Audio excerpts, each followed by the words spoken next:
Oh, how the memories just never seem to go away.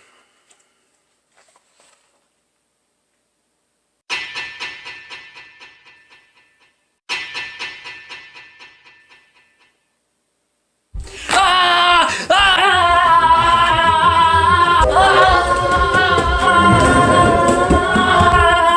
Ah!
What's up, guys? Welcome to 31 Days of Horror. I am Morgan Film Fan. Let's jump into some scares.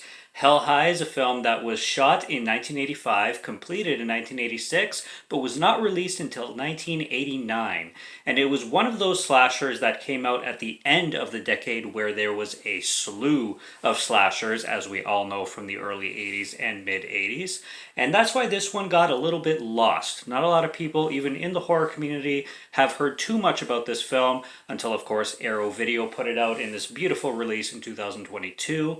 And that's how I discovered it. And this film was a complete poster buy, so I just went straight up from the artwork, and it seemed to, it at least looked like a film that would deliver everything in the slasher territory that I'm all about. So I decided to check it out, and I must say that I had an excellent time with it, and I loved this movie. What we have going on here is basically this film starts off with this little girl hanging out by this swamp slash forest, and she's hanging out by herself playing with her dolls.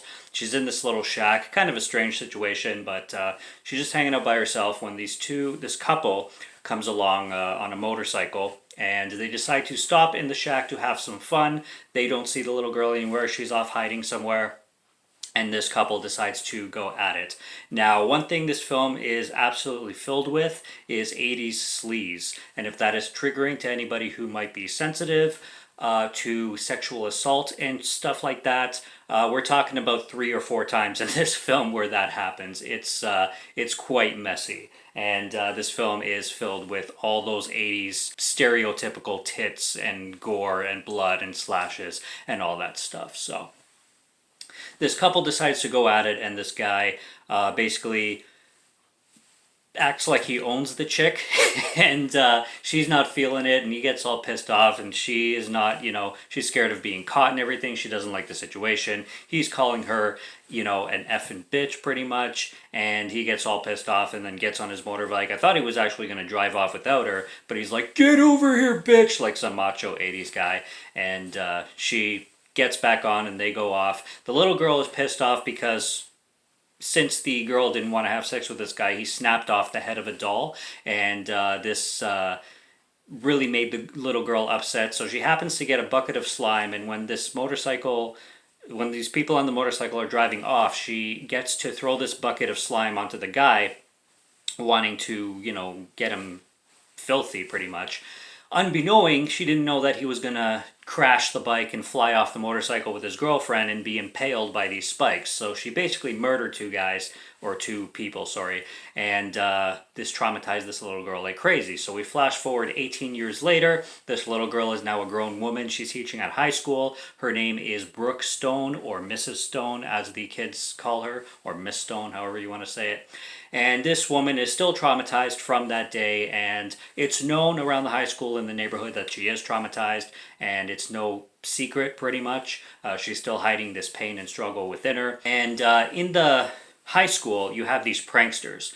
These pranksters are led by this guy named Dickens, and he is friends with 3 other people named John, Queenie and Smiler. Yes, I did have to think about those names for a bit because they are extremely strange. And these four kids, they're basically pranksters. They prank everybody in the school. One of my favorite scenes actually is when they all decide to get into a car and drive straight into the football field and grab the football, and John is holding the football like, yeah, it all looks like Breakfast Club kind of shit. And then they're doing donuts right in the football field, and some of the players are laughing their asses off and other players are all pissed off, and then there's 80s music playing in the background. It's just ridiculous. And they play pranks all over the school. They decide to play this prank on Mrs. Stone, or Brooke Stone, this highly anxious teacher with a bad history. And they decide to go to her house and first stop by the swamp where this incident happened at the beginning of the movie, and pick up some slime and put slime in the garbage bags, and then go to this teacher's house and play a prank on her so she thinks the ghosts are coming after her. And they decide to stomp on her roof and throw slime on her windows, and they absolutely devastate the hell out of this poor woman. And she gets all freaked out. Another teacher from the school comes to take care of this woman, puts her to bed, gives her some medicine. She's knocked out, and then she's out for the night, and they are supposed to go home after this prank. But the main guy, Dickens, who's a little bit of a psychopath, decides to keep the prank going. So he goes in there and lo and behold starts to have his way with Mrs. Stone. It's very messed up. And so there's your second incident. And in the middle of this, Queenie comes along, the female of the group, and she witnesses this, and then she starts yelling at him, saying, "What are you, some kind of animal? She's passed out. What's wrong with you?" And then not even 2 minutes later, she pushes him out of the way, she gets on top of the woman herself, and she starts to demonstrate to Dickens how he should do it properly. Very fucked up movie. Third incident. So you have this girl, Queenie, demonstrating to Dickens how it's done, and to this poor teacher who's like basically passed out on drugs. It's really, really, really messed up. Basically, when they go to leave, Mrs. Brooke comes to for whatever reason. She jumps out the window and she apparently dies. And then this group of kids start to freak out. They want to go find somebody who they can basically frame. So they know somebody else at the school who they want to bring to the house and frame him so they can make it seem like he was the one who did this whole rape situation. And eventually, by the third act, it just turns into Mrs. Stone basically taking these kids off one by one because she basically snaps after this whole situation. Who wouldn't? And she takes revenge into her own hands, very revenge horror style kind of thing. And that's where it turns into a full-blown slasher after that. This film is wild, like I said. I had a really good time with it because of its 80s tropes. I love slasher films like this. It's a ridiculous story, and there's things in it that just make you scratch your head like, huh? But this film is loaded with 80s music and 80s synth galore, and it just really demonstrates a piece of cinema from that era that I just like so much. When they're invading the home as well, they put on these masks that look extremely creepy. One of them is it's like this old man mask, which has like a second face coming out of it. One guy wears kind of like a Joker slash jester kind of looking mask. And it's just a really, really good vibe that the film gives. The ending is very strange as well, like in a goofy kind of way. When it comes to the whole framing situation, I'll just say only one of the kids happens to be left alive by the end, and just the way they decided to wrap up the film, I really enjoyed a lot. I just take the fun factor for what it is, and it's just one of those goofy slashers, goofy horror movies from the 80s that I just really, really enjoyed and really had a good time with. And if you take like Breakfast Club situations and turn it into a complete horror slasher, it's basically what you're going to get with Hell High. There's even an introduction to the film, which I enjoyed very much, by Joe Bob Briggs, if I'm pronouncing his name correctly. He's a horror film critic, and he basically makes a really great introduction to this film. Me being somebody who watched it for the first time, all my 31 Days of Horrors are first-time watches.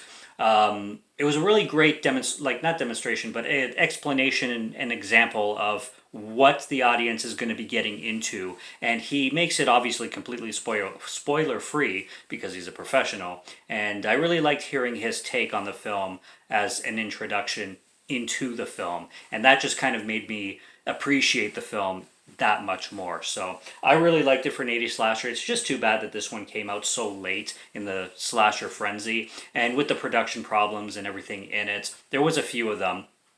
I want to do a little bit more research, to be honest, to get a bigger grasp on what they were, but for it to take 3 years for a film to be released to the public, I mean, there's always some production stuff going on behind the scenes when that stuff happens. So it's unfortunate, but I'm glad a company like Arrow put it out. It looks amazing on Blu-ray, and that's what these companies are for. It's to introduce us horror folks to new shit and remind us about the classics that we may have forgotten about. So that's day 8. I had a blast with it, and yeah, glad to put it into the collection.